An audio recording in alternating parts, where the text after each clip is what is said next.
15 of them, it was me just trying to, get my ankle better. And Doug Halverson and Jonas Aration, they did a great job of just preparing me for this moment. I mean, right before the game, I really couldn't even jump, and then that's why I kind of went back, and we just kept trying to take a crack at it, and they didn't give up. And luckily, I was able to play 38 minutes. Up front on the right side, Pete. This is for Armando, Puff, and Caleb. Each of you had something happen to you during the game. Armando, you slipped late. Puff, you fell down, appeared to vomit, and Caleb, you looked like you tripped. I'm wondering if you could just walk me through those three things that seemed to alter the game. Let's ask for Caleb first, then Puff, then Armando. Yeah, I was running down and I kind of twisted my ankle, rolled my ankle twice, and that's what happened. Puff.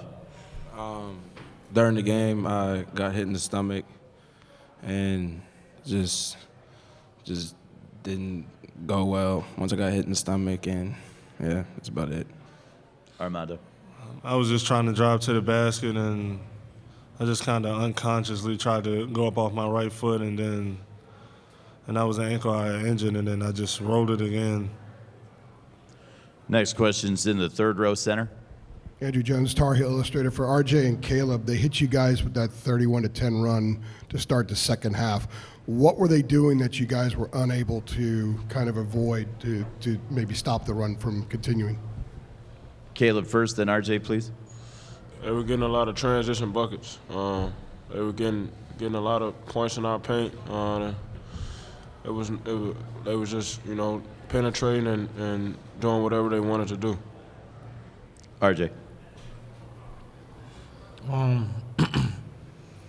They got a lot of transition buckets, points in the paint. And that's really about it.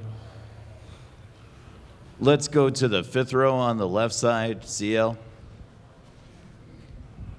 CL Brown, Raleigh News and Observer. This is for you, Caleb. Can you take me through that last play with the 4.3 seconds left when you guys had one more chance to tie? Was there a particular play called, or was it, whoever got the ball was to try and make a play? Yeah, Coach Davis and Coach Frederick drew up a play for either Brady or me to get the ball, and then if that wasn't open, then it was whoever got open. And so it was a kind of screen to get me open, and it was supposed to be a screen for me to get a flare. I got the ball, and I took the shot, and we came up short. We're going to the center of the room, toward the right side. Raise your hand, please. Isaac Shade, All Tar Heels. There was a stretch in the second half where, Caleb, where you started, taking over, bringing the ball up the court. Was that an intentional switch due to your ankle injury? No, it was just to relieve pressure because they were pressuring the ball full court. It was denying RJ, so we had to get the ball in. We're on the right side, 5 rows back.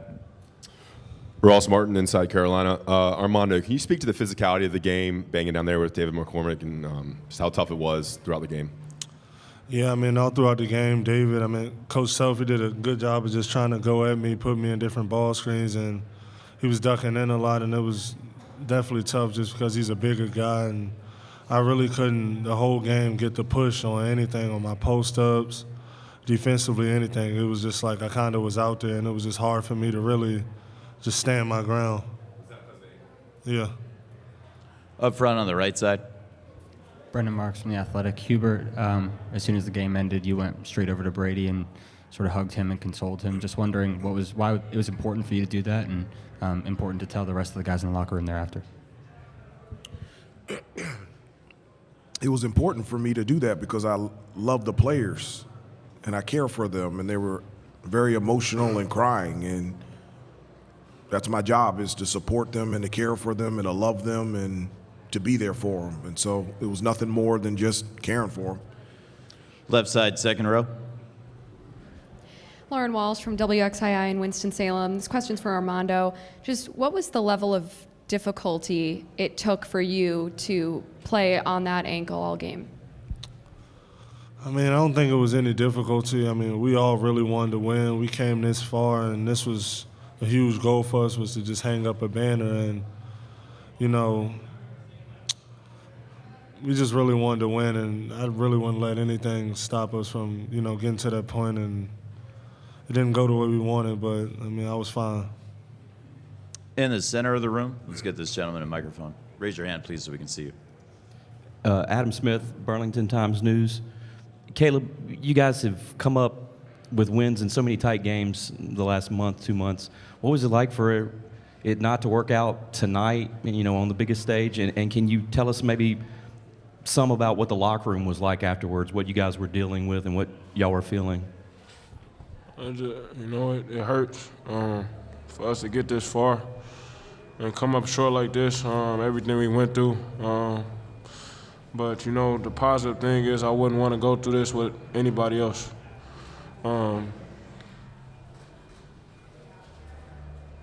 We have 2 questions, one row back.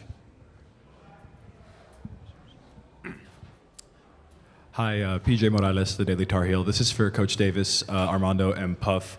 Coach Davis, you talked a lot about the experiences that you wanted your players to have and how important an experience it was getting this far in the season and having this kind of show of excellence. Now, kind of on the other side of it a little bit, what do you think has been the most important thing in terms of experiencing what you experienced this weekend and throughout the tournament? Coach Davis. Well, I did. I said that, and I told them this after the game, that my desperation for them to have those experiences in a Carolina uniform was very important for me. And I was very thankful that I feel like this year they were able to have they were able to have a number of experiences that they could grab on and to lean on and to smile about.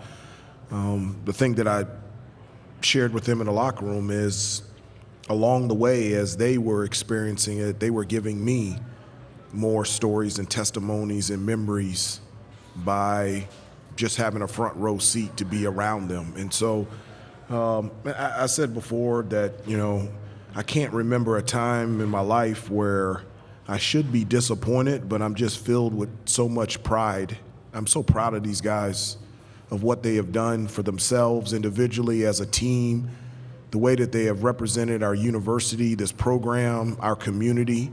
I can't ask for them to do any more than what they have done, and I am extremely proud of each one of them. Do you want a sports network that delivers everything that matters about the game? The highlights, the picks, the instant analysis, no yelling, no fake debates, no politics. Hit the subscribe button and never miss a moment.